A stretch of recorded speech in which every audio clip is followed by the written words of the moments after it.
We can inspire की ओर से नमस्कार। मैं हूं डॉक्टर SRK। हम अपने नज़रिए से हमेशा परेशान रहते हैं।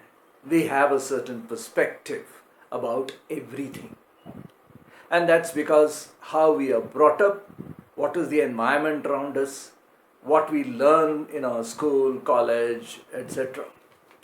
इन सब से हमारी जो पर्सपेक्टिव है, नज़रिया है, वह इफेक्ट होती है।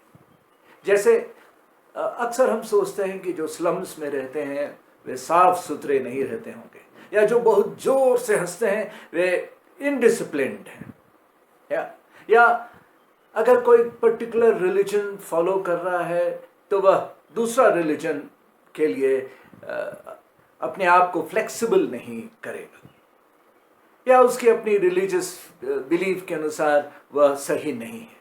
इस तरह से हमारी पर्सपेक्टिव, नज़रिया बिल्डअप होती है और हम सब कुछ उस नज़रिए से देखने लगते हैं हर सिचुएशन को।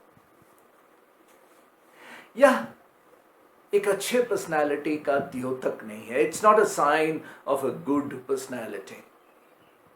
If you want to have a good personality, one must be open, one must be flexible, one must allow one self to learn. हो सकता है कोई बहुत जोर से हंस रहा हो तो अपने दुख को दबा रहा हो, इसलिए हंस रहा हो, यह नहीं कि वह इनडिसिप्लिन्ड है।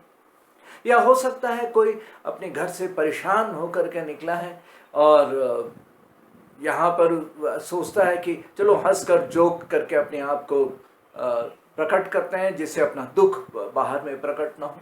ऐसा हो सकता है। इसलिए अपने नज़रिए को, पर्सपेक्टिव को ओपन रखना चाहिए। यह देखना चाहिए कि क्या है ऐसा जो उस व्यक्ति को ऐसा बिहेव करने के लिए बाध्य करता है। और आवश्यक नहीं है कि हमारा जो पर्सपेक्टिव है it's always be right, it not at all necessary. Therefore how do we allow our perspective to be broad, not to be fixed? When we do that, then we get new ideas, new ways, new methods by which we understand people. We don't make, therefore, judgments about people. We don't allow circumstances to overwhelm us.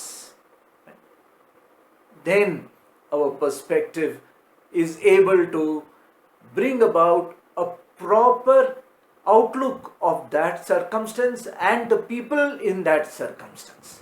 Then our decision making is also correct for that circumstance or for that person. That's why we should not allow our perspective to color our decision making. तो संभव है क्या? Absolutely it's possible. Just be open. Just be clear about what you want. Just be calm. Just allow yourself to listen.